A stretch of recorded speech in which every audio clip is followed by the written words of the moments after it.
ప్రభుత్వం వస్తుంది. ఖచ్చితంగా మనం గెలవబోతున్నాం, దాంట్లో అనుమానం ఏమి పెట్టుకోవద్దండి. ఎందుకంటే 2 ఎలక్షన్లు, ఒక ఎలక్షన్ నేను నిర్లక్ష్యంతో పోగొట్టిన ఎలక్షన్ మనల్ని ప్రజలు ఓడించాను. ఈసారి నేను నిర్లక్ష్యం వహించడంలో అలసత్వం వహించడం అన్నింటిలోనూ అప్రమత్తం. కాబట్టి ఈ ఎలక్షన్ అనేది మన చేయి దాటిపోయే ఎలక్షన్ కాదు. అందులో మీరు కూడా తాటి మీదకి వచ్చినారు.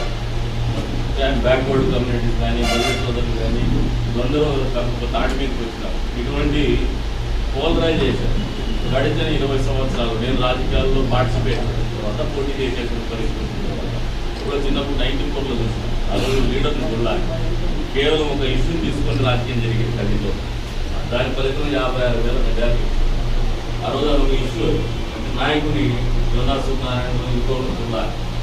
ఎన్టీఆర్ గారి తెలుగుదేశం పార్టీ స్థానికంగా ఒక అంశాన్ని తీసుకొని జరిగింది ఆ రోజున పరిస్థితి. అందుకు ఆ రోజు తర్వాత మళ్ళీ అటువంటి పరిస్థితులు ఈ రోజున నియోజకవర్గంలో ఉన్నాయి. అంత పెద్ద స్థాయిలో మెజార్టీ వస్తామా లేదంటే తగ్గుతుంది, అది secondary. But win is inevitable. గెలవడం అనేది గెలుపు అనేది తథ్యమైపోయింది. కాబట్టి ఆలోచన చేసుకోవట్లేదు. కాకపోతే అప్రమత్తంగా ఉన్నాం, చివరి వరకు పనిచేయాలని ఆలోచించడం ఉన్నాం. మీరు కూడా ఆ ఆలోచనకి సహకరించుకోవాలని కోరుతా ఉన్నాను. మీరు మనసుల్లో ఒకటే గుర్తుపెట్టుకోండి, కందికుంట ప్రసాద్ అనే వారికి ఒక కృతజ్ఞతాభావంతోనే బలిజ కులస్తులతో నేను బతుకుతా ఉన్నా. నాకు ఎప్పుడు నాకు మంచి చేసినటువంటి కులం ఇది. నేను వడ్డర్లు ఎప్పుడు ప్రేమిస్తాను. ఎందుకంటే మా పార్టీ చేత నేనేంటి పెట్టాం వాళ్ళకి పెట్టాను. ఆ కృతజ్ఞత చెప్తున్నాము వాళ్ళ మీద. దాని తర్వాత నాకు రాజకీయాల్లో ఉన్న కృతజ్ఞతాభావం ఉన్నటువంటి కులం బలిజ కులం. ఎందుకంటే నేను ఈ మీటింగ్లోనే కాదు, అన్ని మీటింగ్లో చెప్తాను. కులం మీటింగ్ నాయకులు మామూలు చెప్పుకోరు, నేను చెప్పుకుంటాను. ఇప్పుడు మీరు చింతాసి నాయకులనే పడుకునే నౌకలో అందరూ కష్టపడి పనిచేసినారు, రాజ్యభవన్ తిరిగినారు. మనిషి మీరు నిలబెట్టేటప్పుడు ఆ రోజు గెలవచ్చు ఓడచ్చు, కానీ రాజకీయంగా అయితే ఒక స్థానం అయితే కల్పించినారు. కాబట్టి ఈరోజు మనగలుగుతాము, ఈరోజు పోటీ చేయగలుగుతాము.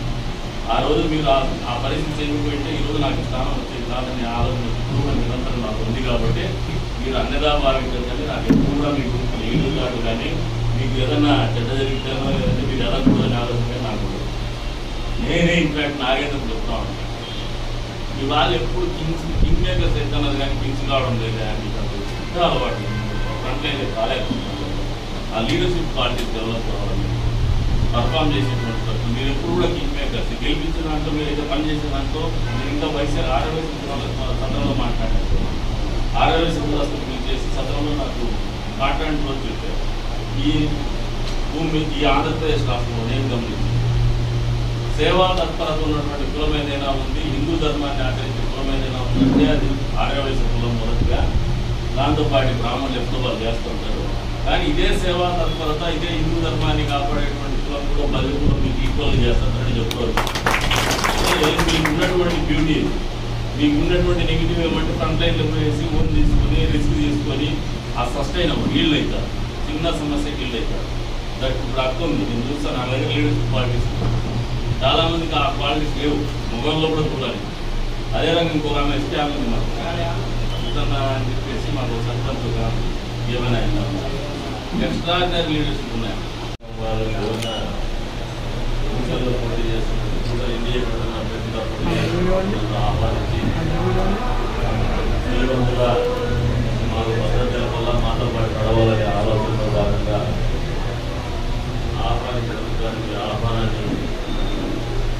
ఆహ్వానానికి హృదయపూర్వకంగా కృతజ్ఞతలు తెలుపుతున్నాను. అదేవిధంగా ఈ కార్యక్రమానికి ఆత్మీయ కార్యక్రమానికి అధ్యక్షత వహించినటువంటి ప్రజలు బలిజ సేవా సంఘం అధ్యక్షులు వేదిక మీద ఉన్నటువంటి సాధ్యులకు డాక్టర్ సత్యమక్క గారికి, అదేవిధంగా బలిజ కుటుంబ సోదర సోదరులకు నాకు ముందు రావాలంటే సిగ్గు. ఏం సిగ్గు అంటే ఈ కళ్యాణ మండపంలో నేను ఇంతవరకు మాట్లాడుతున్నాను. అది ఎప్పుడు అన్నాడుతాను, సిగ్గుగా సిగ్గుపడుతున్నాను. నా వద్దగా పోయే ఎన్నికల్లో కూడా నేను 50 లక్షలు డబ్బులు ఇస్తున్నాను. మీరు ఎంతవరకు చేస్తున్నా నేను ఆ పక్క కూడా పోవాలి. ఒకసారి నాకు శివాలయం గుర్తు చేసి కూడా ఎందుకైనా ఇది ఎలక్షన్స్ అయిపోయినాయి, కానీ మా ఎలక్షన్ వస్తూ ఉంటాయి పోతా ఉంటాయి. ఇచ్చి నేను మాడగలి కట్టుకోవడానికి కొద్దివరకే కట్టుకోవడం అనుకుంటున్నాను. పూర్తి స్థాయిలో కట్టుకోవట్లేదు. మొదటిగా నా ముందుగా అది మీకు పూర్తి చేయాల్సిన బాధ్యత ఉంది. చెప్పగానే చేసి పూర్తి చేస్తాను.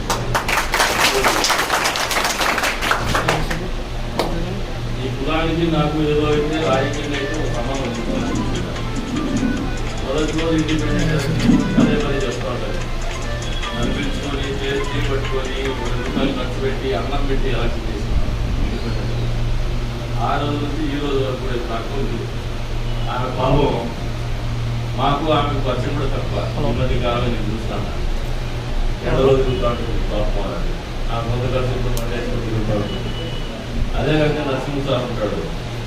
ఆయన ఎప్పుడు లెక్కలు తాపత్రయపడతా ఉంటాడు. ఏదో ఒకటి పడతానే ఉంటాడు. అదేవిధంగా మా నాగేంద్ర ఉన్నాడు. మా హీరో అయితే చాలా చిన్న విలువడతాడు. ఎందుకో కానీ ఈ కమ్యూనిటీతో మాకు ఎప్పుడూ ఒక కోహరెంట్గా కెమిస్ట్రీ అయితే వర్కౌట్ అవుతాం. కానీ ఒక అపోహం నేనేదో మీ వర్గాలకు కొద్ది వరకు అగెనెస్ట్ చేస్తాను. నేను ఎప్పుడు చేయాలి. నిజాయితీ చెప్తున్నా. నాకు అబద్ధాలు చెప్పేది రాదు. నేను ఏదైనా మొహం మీద చెప్పాను. నా వ్యక్తిత్వం రాజకీయాల్లో ఇంత ఖచ్చితంగా మాట్లాడేవాడు. నేను ఎక్కువ చేసిన ఆయన అంటున్నాడు. మీరు ఇంత ఖచ్చితంగా అన్ని మాట్లాడతాను. ఏముంది అంటున్నారు. దీంతో మీరు ఆఫ్రికా లేదు. ఆఫ్రికా లేదు భయపడేది ఏముంటుంది. ఏదో తప్పు చేసుకుంటే భయపడదు. నేను ఎప్పుడైతే కూడా మీ కమ్యూనిటీ మంచి చేయాలని రాబోతున్నాను. ఎప్పుడు కూడా నాకు ఆ కృతజ్ఞత భావం. ఒక రోజుగా మీకు కమ్యూనిటీ మీద నాకున్నది ఏమంటే కృతజ్ఞత భావం. అది ఎప్పుడు కూడా రన్ అవుతానే ఉంటుంది. నేను నెగిటివ్ కూడా పోలేదు. శ్రీకృష్ణదేవరాయ విగ్రహంలో కూడా మిమ్మల్ని చూస్తే నాకు జాలేసి అది పెద్ద ఇష్యూ కానే కాదు. కానీ అంత పెద్ద ఇష్యూ చేసుకున్నాను. ఎంత తెలివైన ఉన్న బలిలో అని చెప్పారు. కానీ ఇంత తిక్కగా ఉన్నారని నాకు మనం నిరూపించుకున్నారని చెప్పి నేను భావిస్తాను. ఆ రోజు చాలా తెలివైన కమ్యూనిటీ. అటువంటి విగ్రహం విషయంలో ఎందుకు ఇటువంటి తప్పు చేస్తున్నారు. ఇది రాజకీయం కాదు. రాజకీయ నాయకులకి కంపల్సరీ ఏమన్నా కంపల్సరీ అంటే వాళ్ళు చేసినా మేము మద్దతు తెలపాల్సింది. మేము చేసినా వాళ్ళు మద్దతు తెలపాల్సింది. ఎవరైనా అడ్డం చేసినా కానీ వాళ్ళు డ్యామేజ్ చేసేదాన్ని అంత సింపుల్ లాజిక్ ఎందుకు మిస్ అయినారు. అతను ఆడుకుంటాడు. విగ్రహం విషయంలో ఎందుకు ఇటువంటి తప్పు చేస్తున్నారు. ఇది రాజకీయం కాదు.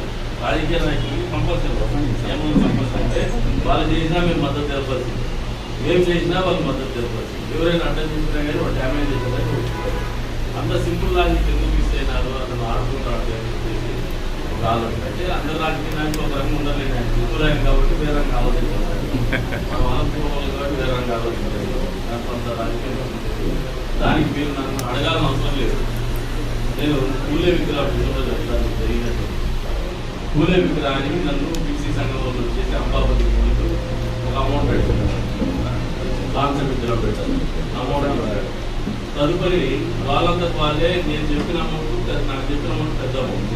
నేను ఒక 50% ఇచ్చిన. ఇచ్చిన తర్వాత వాళ్ళు విగ్రహం తెచ్చేసుకున్నాం. మేము మళ్ళీ డబ్బులు కాదు కానీ నాకు విగ్రహం ప్రతిష్ట కావాలా అని చెప్పేసి కాలేజ్ దగ్గర పెడతాము. కాలేజ్ కూడా పెట్టింది కాబట్టి అందరికీ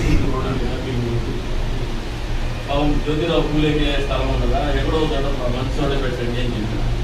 రోడ్డు మీద పోయి పెట్టడానికి ప్రయత్నం చేస్తే ధైర్యం రావాలా. మళ్ళీ ఆయన ఎత్తుకొని పోయి పరిగెత్తి వేసుకుని దాచాడు. ప్రభుత్వం వచ్చింది. నేను ఎలక్షన్ ఓడిపోయాను. నా బాధ నాకు నన్ను వచ్చాడు. చంద్రబాబు నాయుడు గారు మొట్టమొదటి పర్యటన కదిరికే పెట్టారు.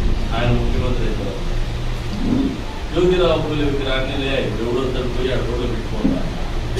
రోడ్లో పెట్టాక ముఖ్యమంత్రి గారి చేత ఆవిష్కరింపజేయాలి. వాళ్ళు అడగాలన్నది ఇవన్నీ నాకున్న కొంత మీ కళ్యాణ మండపంలో కూడా అంతే పంపంగా చేస్తాను. ఎందుకంటే నేను మాట చెప్పడానికి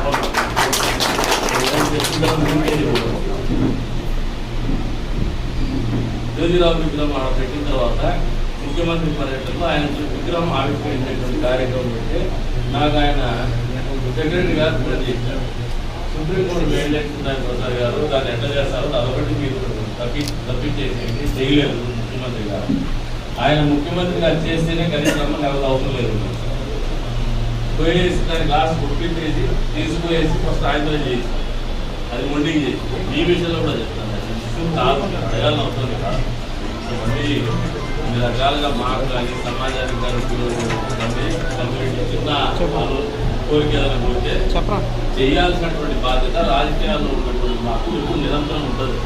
అదేమి నాట్ పాసింగ్ ఏంటి మాకు సమాజానికి చెడ్డ చేసేది కాదు, లేదంటే మాకు ఇబ్బందికరమైన పరిస్థితి తెలియచేది కాదు. 2 రకాలుగా ఏదో ఒక ఇన్స్పిరేషన్ శ్రీకృష్ణదేవరాయలు అంటే ఒక ఇన్స్పిరేషన్ కమ్యూనిటీకి యాక్టివిటీ చేయాలి. మీరు ఫోన్ చేసుకున్నాను కానీ అతను అందరూ వాడు ఒక ఇన్స్పిరేషన్. శ్రీకృష్ణదేవరాయలు ఈ భూమి ఎన్ని రోజులు ఉంటాడు చరిత్రలో నిలిచిపోయినాడు. కాబట్టి అటువంటి ఇన్స్పిరేషన్నే మనం ఐడియల్గా చూసుకుంటాం. దాని విగ్రహాలు పెట్టుకోవడం ముఖ్య ఉద్దేశం ఏంటంటే ఎప్పటికప్పుడు వాళ్ళ గురించి ఆలోచన వచ్చే తరాలకు ఇన్స్పిరేషన్గా ఉండాలనే ఆలోచనతో విగ్రహావిష్కరణ చేస్తాం. కాబట్టి దాని గురించి పెద్దగా మీరు ఆలోచన పెట్టుకోదండి. మీరు అడిగిన దానికంటే మంచి స్థానంలోనే దాన్ని పెట్టిస్తాము. అందరికీ కనపడే రకంగానే పెట్టిస్తాం. కానీ ఎక్కడో పోయేది మారుమూల ప్రాంతంలో పెట్టి అది నా వంతు బాధ్యత. మీరు 3 నెలలు అడిగినారు, 30 రోజుల్లో పెట్టిస్తాను. కులపరంగానో మతపరంగానో వచ్చేటువంటి నాయకత్వం స్థిరంగా ఉండదు. మన దగ్గర ఉన్నటువంటి నైపుణ్యం కానీ జాతకం కానీ నాయకత్వ లక్షణాలతో తెచ్చుకునేది మాత్రం అది మనకు ఖచ్చితంగా మన ఇంటే ఉంటుంది. అది ఎటువంటి పరిస్థితులు ఆడుకోవడం వచ్చినప్పుడు నిలబడేటువంటి గుణము నాయకత్వ లక్షణాల్లో భాగంగా ఉంటుంది. అదే రాకెట్ సైన్స్ కూడా కాదు, చూసి నేర్చుకోగలగాల, తెలుసుకుండాలో ధైర్యం ఉండాలి. మీ శ్రీకృష్ణదేవరాయలు చూసి నేర్చుకోవాలి, ఎవరిలో కాదు. దగ్గర పెట్టుకునే ముందు ఇవన్నీ ఆలోచన చేసుకోవాలి. మా వంతుగా మేము ఎప్పుడు మీకు అవకాశాలు వచ్చినా కూడా నా వంతుగా వ్యక్తిగతంగా నేను ఎప్పుడు చెడ్డ చేయలేదు, చెడ్డ చేయను కూడా, ప్రోత్సహిస్తా కూడా. నా వంతుగా నేను ఎప్పుడు కూడా మీ ఎంత ఉంటా అని చెప్పేసి సందర్భంగా తెలియజేసుకుంటూ మరొకసారి మనసుకి చెప్పినా ఎవరైనా బాధపడతాను. నేను ఉండేటి వాస్తవాలే చెప్పుకుంటారు. అది వేరే ఆలోచన చేసుకోండి. మనం నీళ్ళు మాట్లాడిన దాని గురించి నేను సమస్యలు బాధపడుతున్నాను. ఏదైతే మాట చెప్పినాను ఇవన్నీ పూర్తి చేసే పోతారు. నిన్న మీకోసం కాకపోయినా మన పరిశ్రమలు పెడితే నేను కొన్ని నాకు ప్రజలు ఆదరించినటువంటి విధానాన్ని కావచ్చు, వాళ్ళు చూసినటువంటి ప్రేమను బట్టి కావచ్చు, నేను చేయాల్సింది చాలా ఉన్నాయి. నేను చేయలేకపోయినాను. చేసే పోతా ఊరికే పోలేదు. నాకేమి ఆస్తి మీద కోరికలు లేవు, లేదంటే పదవుల మీద కోరికలు లేవు. ముఖ్యమంత్రి మేము కాలేము, లేదంటే ఏదో పదవులు వస్తే డబ్బులు వస్తాయని ఆలోచనతో రాజకీయాల్లో లేదు. ఈ రాజకీయాల్లో డబ్బులు ఎంత సంపాదించగలరో నాకు తెలుసు. మీరు సంపాదించేది ఏముంటుంది? ఇదో మాయా ప్రపంచం. ఇదో ఈ మాయా ప్రపంచంలో జీవితాన్ని కోరుకోవాలి. కానీ తృప్తి ఏముంటుందంటే 10 మందికి ఉపయోగపడేమని, 10 మంది ప్రేమను దొరకబడేమని, 10 మంది పేదలకు ఉపయోగపడేటువంటి వెసులుబాటు ఉన్నటువంటి వ్యవస్థ. కాబట్టి నువ్వు ఆ ఆలోచన దొరుకుంటే దీన్ని ఎంజాయ్ చేయగలవు. డబ్బు కోసం అయితే ఎన్ని డబ్బులు సంపాదించిన గొప్పలన్న నువ్వు రాజకీయాల్లో నాకు తెలిసి సంపాదించలేదు. ఒక సమాజం డబ్బు కోసం అయితే రాజకీయాలు ఎక్కువ, అధికారం చెలాయించాలని ఆలోచించాలి. అవన్నీ over a period of time మన దగ్గర కమిట్మెంట్ నుండి చేస్తూ ఉంటే ఒకవేళ ఆటోమేటిక్గా వచ్చినా రావచ్చు. కానీ అన్ని రోజులు నిలబడుకోవాలి. అది నిలబడుకోవాలంటే చేసేటువంటి వృత్తి మీద ప్రేమ ఉండాలా, ఆ వృత్తిలో ఉన్నటువంటి ప్రజల మీద ప్రేమ ఉండాలా, ఆ ప్రాంతం మీద ప్రేమ ఉండాలి. ఆ 3 ఉంటే నాయకత్వం అనేది అదే ఆటోమేటిక్ వస్తుంది. కాబట్టి మీరు ఎప్పుడైనా కానీ మీ పిల్లలకి ఏదైనా పర్సనాలిటీ డెవలప్మెంట్ క్లాసెస్ రాస్తే నన్ను వాడుకోండి. మీ పిల్లలకు మంచి జరుగుతుంది, మంచిగా చెప్తా. ఇతరులకు మంచి చేయాలని ఆలోచనలు బతుకుతారు కాబట్టి ఖచ్చితంగా వాడుకోండి కూడా చెప్తాను. మీ సేవా రంగం పట్ల 100% దానికి ఎప్పుడు ప్రిపేర్ అయి ఉంటారు. కాబట్టి మరొకసారి మనస్ఫూర్తిగా మీరు అందరూ కూడా చేసినటువంటి కార్యక్రమానికి పేరు ధన్యవాదాలు తెలుపుకుంటూ ఎన్నికల తర్వాత కూడా ఇదే రకమైనటువంటి ఆత్మీయ సమ్మేళనాలు జరగల. మీకోసం మేము, మా కోసం, అందరి కోసం మనం ఉండాల్సినటువంటి అవసరం ఉంది. కాబట్టి మరొకసారి ఈ సేవా సంఘం అనేది నిరంతరం సేవలు కూడా చేయాలనే ఆలోచనతో ముందుకు ఉందని చెప్పి కూడా కోరుకుంటూ నాకు పిలిచి ఆహ్వానించి మీరు చూపిస్తున్నటువంటి ఆప్యాయతకు సదా ఎల్లవేళ్ళ కృతజ్ఞతగా ఉంటారని చెప్పేసి సందర్భంగా